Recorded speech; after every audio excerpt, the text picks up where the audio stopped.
LG V series phones have become some of our favorites for their focus on content creation and multimedia. We have our invites for the press event on August 31st in Berlin to see what LG is going to deliver for their next generation phablet. It's LG V30 rumor roundup time.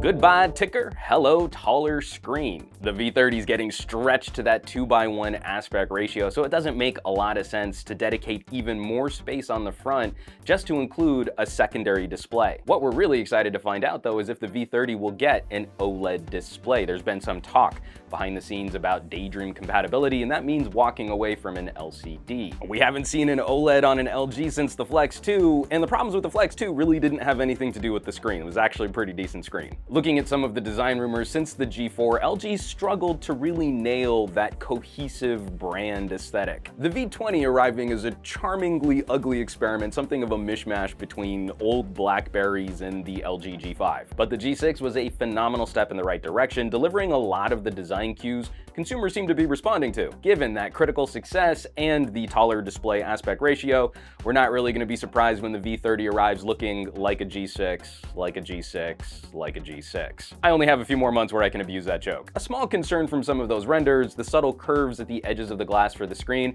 might make it harder to fit this device with a screen protector. Not a lot of phones anymore coming with that flat front face. The internals probably won't be too surprising for a flagship phone in 2017. The resolution on that front face, a wider Quad HD 2880 by 1440. It's very likely this is going to come with a Qualcomm 835 in tow and likely launch with 64 gigabytes of built-in storage, maybe an option taking us up to 128, and we're unlikely to see much of a battery bump.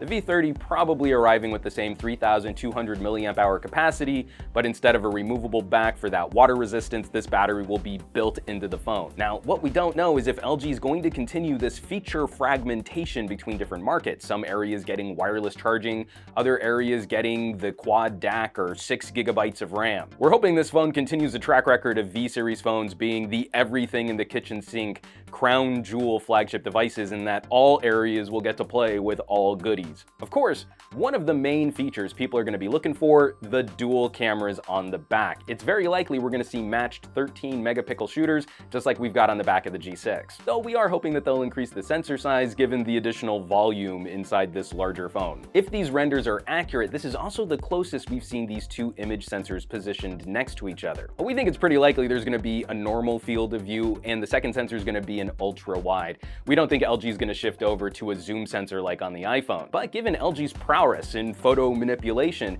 maybe putting the two sensors closer together might be able to deliver some of those software background blur depth of field tricks. That last major bullet point for a V-series phone, it's got to have killer audio. For the headphone jack, we need that high quality DAC feeding a beautiful signal to a killer amp that can really drive your headphones. And of course, we also need that multi-microphone array, not just for recording high quality audio notes, but then also for your video, being able to tune those microphones to capture your source. What's less likely is whether or not we'll see any significant improvements to speaker tech.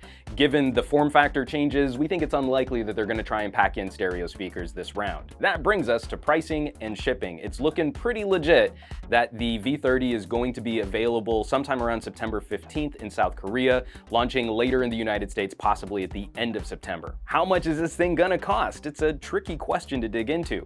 Right now, rumors are pointing somewhere around 800,000 South Korean won, not Juan. If you hit the exchange rate, that's close to $700 US. But compared to the competition, the new iPhone, the Galaxy Note 8 coming out, we don't think a higher price would be completely unjustified in this market. That and the V20 launched closer to $800 when it came out last year. It's still over $800 if you shop it on AT&T. But the last major point for any LG product release, and the question I want to throw out to you fine folks is, let's say the V30 is the baller, most coolest phone that's ever been released.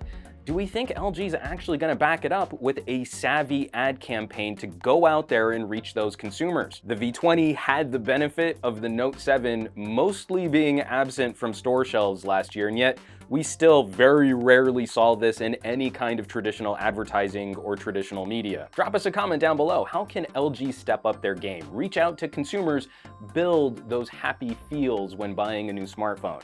As always, thanks so much for watching. Be sure to subscribe to this channel for more recap videos like these, and help us out with a share on your favorite social networks. For Pocketnow, I'm Juan Carlos Bagnell, some gadget guy on Twitter and Instagram, and I will catch you all on the next video. It's really hard to hold two phones together.